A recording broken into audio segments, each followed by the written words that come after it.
Sushant Singh Rajput case में आज तक को महेश भट्ट और रिया के बीच व्हाट्सएप चैट मिली है, जिसमें रिया महेश भट्ट से सुशांत के साथ रिश्तों का जिक्र कर रही हैं। ये व्हाट्सएप चैट 8 जून के बाद की बताई जा रही है, जब रिया ने सुशांत का घर छोड़ा था। मैसेज में रिया ने लिखा था, आयशा आगे बढ़ चुकी है। आयशा महेश भट्ट की फिल्म जलेबी में एक किरदार का नाम था, जिसका रोल खुद रिया चक्रवर्ती ने किया था।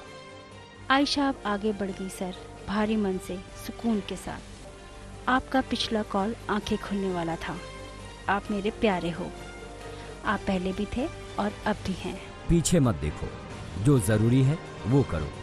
तुम्हारे पिता के लिए मेरा प्यार, वो खुश होंगे। मुझे हिम्मत मिली है सर, और आपने उस दिन फोन पर जो मेरे पिता के लिए कहा, उसने मुझे उनके लिए मजबूर बनाया। वो आपको प्यार और धन्यवाद भेज रहे हैं। आप हमेशा स्पेशल हो। तुम बच्ची हो मेरी। 8 जून के रिया के मैसेज से यही लग रहा है कि वो महेश भट्ट को अपने और उनके सुशांत के रिश्ते के बारे में बता रही हैं। रिया के मैसेज का यही मतलब निकाला जा सकता है कि वो सुशांत के साथ रिश्ते को तोड़कर आगे बढ़ने की बात कर रही हैं।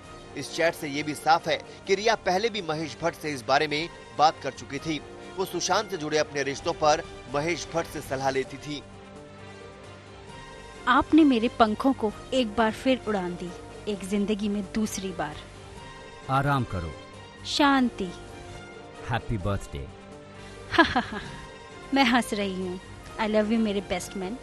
आपको गर्व महसूस कराऊंगी। सच, जो तुमने किया उसके लिए हिम्मत है। पीछे मुड़कर मत देखना। एक और चैट से ये भी लगा कि रिया महेश भट्ट की बातों को बहुत मानती थी। तुम बच्ची हो मेरी, मेरा बच्चा। मुझे हल्का महसूस हुआ। मेरे पास शब्द नहीं हैं, लेकिन आपको लेकर मेरी भावनाएं दिल से हैं। शुक्रिया बहादुर बने रहने के लिए। किस्मत को बहुत बहुत शुक्रिया कि आप मुझे मिले।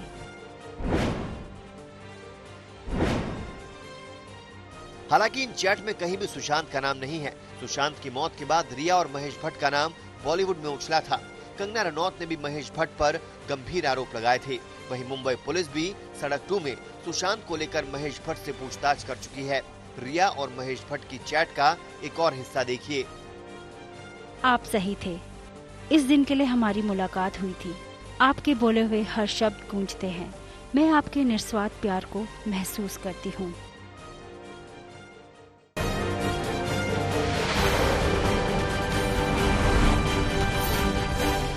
आज से मुंबई में सीबीआई रिया केस की छानबीन करेगी। कल रात सीबीआई की टीम जांच के लिए मुंबई पहुंची, जिससे पहले सीबीआई एसआईटी के बीच आगे की कार्रवाई को लेकर चर्चा हुई।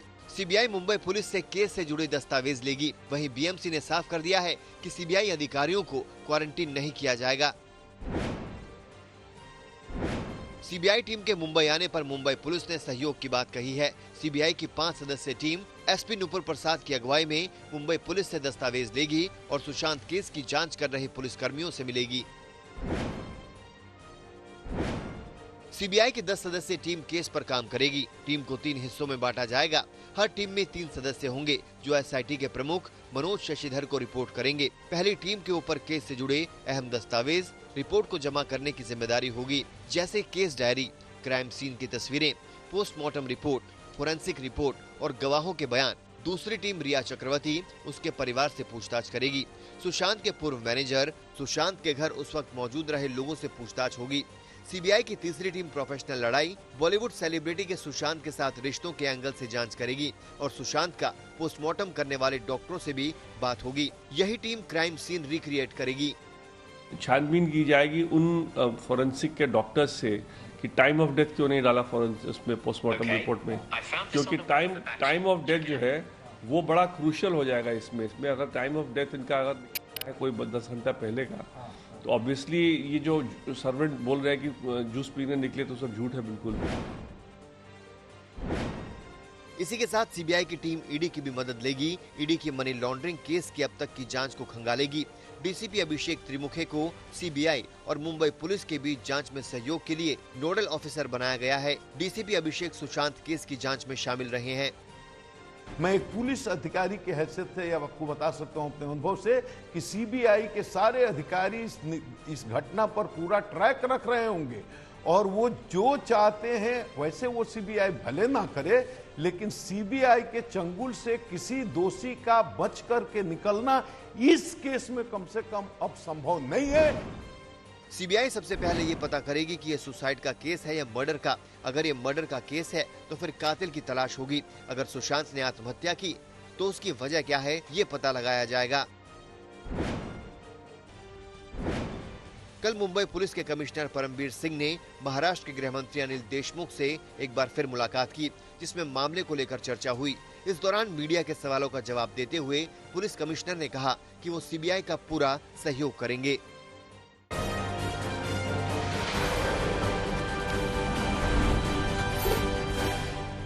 उत्तराखंड के पहाड़ों पर कुदरत का कहर जारी है। रामनगर बुआखाल नेशनल हाईवे पर धनगढ़ी नाले ने रौद्र रूप धारण कर लिया। बारिश की वजह से अचानक धनगढ़ी नाले में उफान आया, जिसमें बस समेत कार अटक गई। पानी की तेज धार बस और कार को बहाने को बेताब दिखी। कार में सवार लोगों ने किसी तरह निकलकर जान बचाई। बिहार के छपरा में बाढ़ के पानी में रास्ता बह गया, जिसके बाद गांव वालों ने जुगाड़ का सहारा लिया। जुगाड़ की नाव के सहारे लोग बाइक एक जगह से दूसरी जगह ले जा रहे हैं।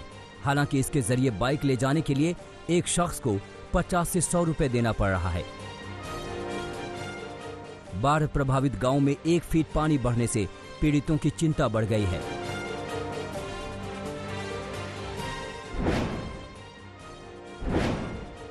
बिहार के समस्तीपुर में एक बड़ा हादसा टल गया। बागमती नदी की तेज धार में नाव फंस गई। नाव में क्षमता से ज्यादा लोगों के सवार होने की वजह से हादसा किसी भी वक्त हो सकता था, लेकिन नाविक ने किसी तरह नाव को सुरक्षित पहुंचाया। हालांकि आधे घंटे तक लोगों की जान सांसत में रही। इस बीच बिहार सरकार के मंत्री महेश्वर हजारी ने अपने विधानसभा क्षेत्र में आए बाढ़ को लेकर अधिकारियों के साथ बैठक की।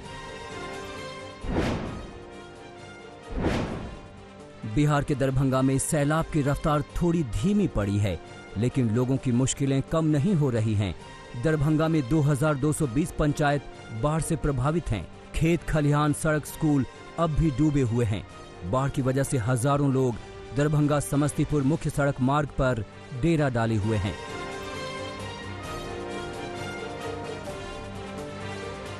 बाढ़ प्रभावित इलाके में 250 कम्युनिटी किचन चलाया जा रहा है। वहीं 53,000 लोगों को प्लास्टिक सीट दी गई है। दिल्ली से सटे गुरुग्राम में भी चंद घंटे की बारिश से गुरुवार को लोग परेशान होते रहे। हालात ऐसे हो गए कि सड़क पर नाव देखने को मिली। गुरुग्राम के golf course road, Medicity hospital, IFFCO चौक समेत कई इलाकों में लोगों को सड़कों पर काफी मुश्किलें हुई। कई जगह तो घरों के बेसमेंट में पानी घुस गया।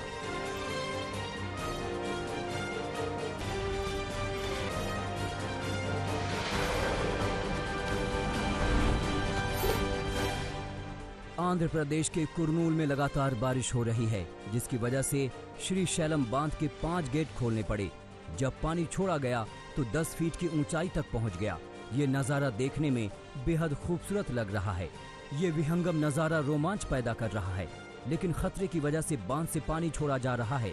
ये बांध कृष्णा नदी पर बना हुआ है।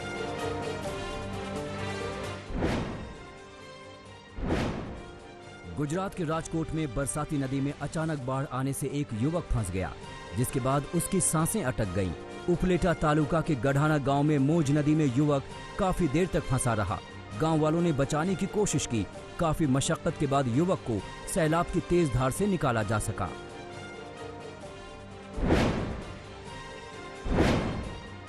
उड़ीसा के कालाहांडी में जबरदस्त बारिश हुई। बंगाल की खाड़ी में निम्न दबाव का क्षेत्र बनने से बारिश हुई। हाथी नदी और तेल नदी का पानी उड़ीसा के कई गांव में घुस गया है। कलामपुर ब्लॉक के कई गांव कट गए हैं। मौसम विभाग ने 14 जिलों में रेड अलर्ट जारी किया है, जबकि 7 जिलों में ऑरेंज अलर्ट जारी किया गया है। उत्तर प्रदेश के फर्रुखाबाद में गंगा नदी में आई बाढ़ से तबाही मची है। जिले के 3 दर्जन से ज्यादा गांव प्रभावित हुए हैं। गंगा के तटवर्ती इलाके में बाढ़ का पानी घुस गया है, जिससे फसलें तबाह हो गई हैं। किसानों को लाखों रुपए का नुकसान हुआ है। लोगों की शिकायत है कि उनके पास एक अदद नाव तक नहीं है। गंगा नदी यहां खतरे के निशान के पार पहुंच गई है। वाराणसी में गंगा में बढ़ते जलस्तर की वजह से कई घाट डूब गए हैं। गंगा किनारे के मंदिरों में पानी घुस गया है। 84 घाटों का आपसी संपर्क टूट चुका है। तटवर्ती इलाकों के सीवेज और ड्रेनेज सिस्टम की साफ सफाई नहीं होने से आधा दर्जन कॉलोनियां जलमग्न हो गईं। लोगों का कहना है कि हर साल लोगों को ऐसी ही मुश्किलों का सामना करना पड़ता है।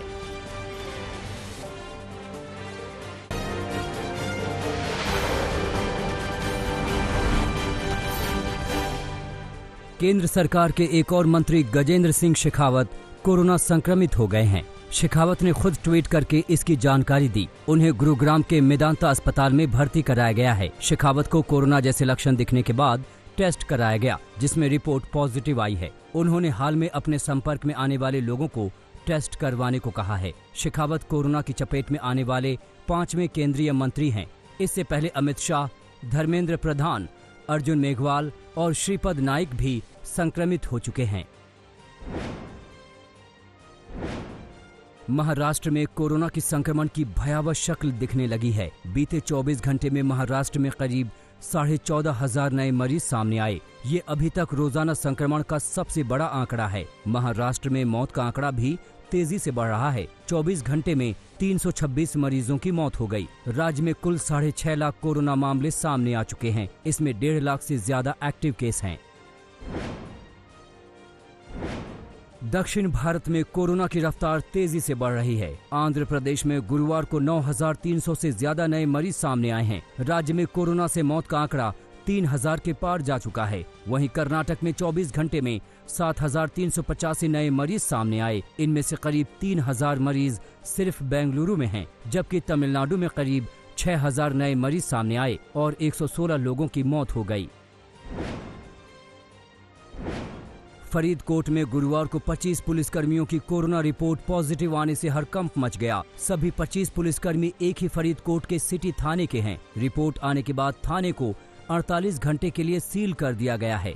थाने को सैनिटाइज किया जा रहा है और पुलिसकर्मियों के संपर्क में आने वाले लोगों को होम क्वारंटीन के लिए कहा गया है। फरीदकोट में अब तक 41 पुलिसकर्मी कोरोना की चपेट में आ चुके हैं। कोरोना के बढ़ते मामलों के चलते पंजाब में वीकेंड लॉकडाउन और नाइट कर्फ्यू 31 अगस्त तक बढ़ा दिया गया है। दफ्तरों और दुकानों में सिर्फ 50% कर्मचारियों की इजाजत है। कोरोना गाइडलाइन के साथ शादी और अंतिम संस्कार के अलावा भीड़ जुटाने पर पूरी तरह प्रतिबंध है। पंजाब के अमृतसर, लुधियाना, जालंधर, पटियाला और मोहाली में कोरोना का सबसे ज्यादा असर है। इन जिलों में सार्वजनिक यातायात और निजी वाहनों को लेकर भी कड़े नियम लागू कर दिए गए हैं। दिल्ली में दूसरे सीरो सर्वे में चौंकाने वाले नतीजे आए हैं। सर्वे के मुताबिक दिल्ली के 29% से ज्यादा लोगों के शरीर में कोरोना के प्रति एंटीबॉडी तैयार हो गई है। इसका सीधा मतलब ये है कि ये सभी लोग कभी न कभी कोरोना वायरस के संपर्क में आकर ठीक हो चुके हैं। सबसे अधिक 33% लोगों में एंटीबॉडी साउथ ईस्ट दिल्ली के इलाके में पाई गई है। पहले सीरो सर्वे में करीब 23% लोगों में एंटीबॉडी मिली थी। सर्वे के मुताबिक दिल्ली में युवा सबसे ज्यादा कोरोना से संक्रमित हो रहे हैं और ठीक भी हो रहे हैं। ये सर्वे 15,239 लोगों के सैंपल पर आधारित है। पश्चिम बंगाल में अनलॉक के दौर में पहली बार लगातार 2 दिनों का टोटल लॉकडाउन लागू किया गया है। गुरुवार के बाद आज शुक्रवार को भी लॉकडाउन का सख्ती से पालन कराया जा रहा है। कोरोना मामलों में इजाफे को देखते हुए ममता सरकार ने ये फैसला किया है। इस दौरान जरूरी सामानों की दुकानों को छोड़कर बाजार बंद रखे गए हैं। बसें और सार्वजनिक यातायात भी प्रतिबंधित हैं।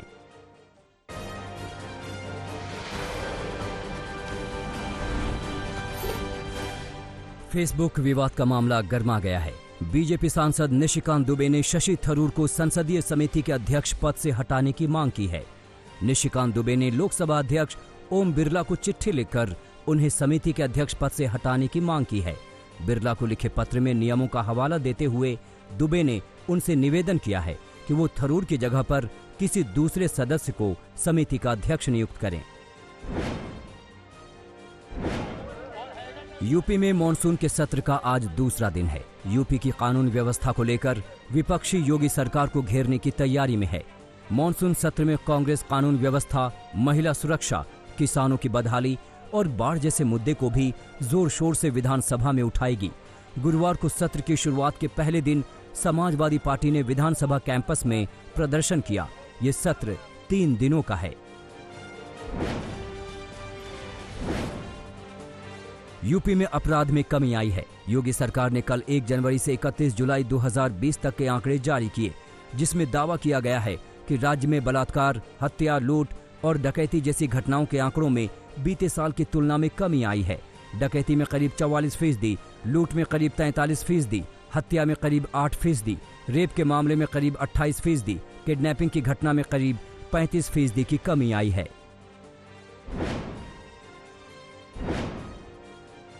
बिहार में विधानसभा चुनाव से पहले महागठबंधन को जबरदस्त झटका लगा है। अब जीतन राम मांझी की पार्टी हिंदुस्तान अवाम मोर्चा यानी हम ने महागठबंधन को बाय बाय कर दिया है। माना जा रहा है कि जीतन राम मांझी जेडीयू के साथ जा सकते हैं। बताया जा रहा है कि जीतन राम मांझी की घर वापसी को लेकर जेडीयू की तरफ से पिछले कई महीनों से कवायद हो रही है।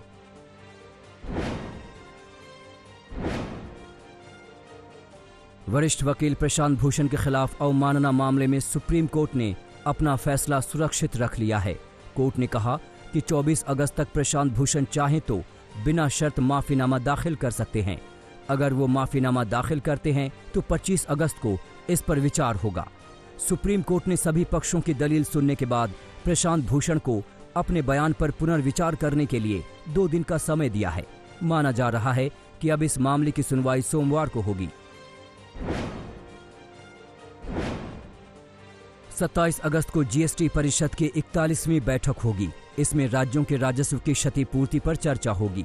हालांकि जीएसटी परिषद की पूर्ण बैठक 19 सितंबर को होगी, जिसका एजेंडा अभी तय होना है। खबरों के मुताबिक सरकार के अटॉर्नी जनरल के वेणुगोपाल ने कहा है कि केंद्र के पास राज्यों के जीएसटी राजस्व में किसी भी कमी के लिए कोई वैधानिक दायित्व नहीं है।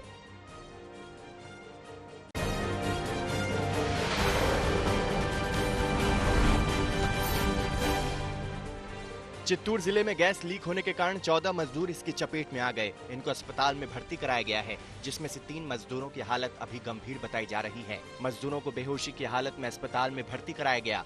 गैस लीक होने की वजह साफ नहीं हो पाई। गंभीर रूप से घायल मजदूरों को अब तिरुपति शिफ्ट किया जा सकता है। आज उद्योग विभाग और दमकल के अफसर अमोनिया रिसाव की वजह पता करेंगे। तेलंगाना में बांध के अंडरग्राउंड हाइड्रोलिक पावर स्टेशन में आग लग गई। इसके बाद धमाकों की आवाजें भी सुनी गईं।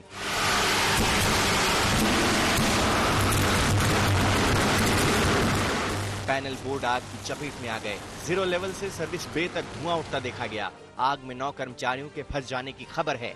ये डैम कृष्णा नदी पर बना है और आंध्र और तेलंगाना को बांटता है। मेरठ में थाना ब्रह्मपुरी क्षेत्र के साईंपुरम इंडस्ट्रीज एरिया में एक फैक्ट्री में भीषण आग लग गई। मित्तल इंडस्ट्रीज नाम की इस प्लास्टिक फैक्ट्री का गोदाम राख हो गया। मौके पर पहुंची 5 दमकल की गाड़ियों ने बड़ी मशक्कत के बाद आग पर काबू पाया। गोदाम में प्लास्टिक के कट्टे रखे थे, इनकी वजह से आग तेजी से फैली।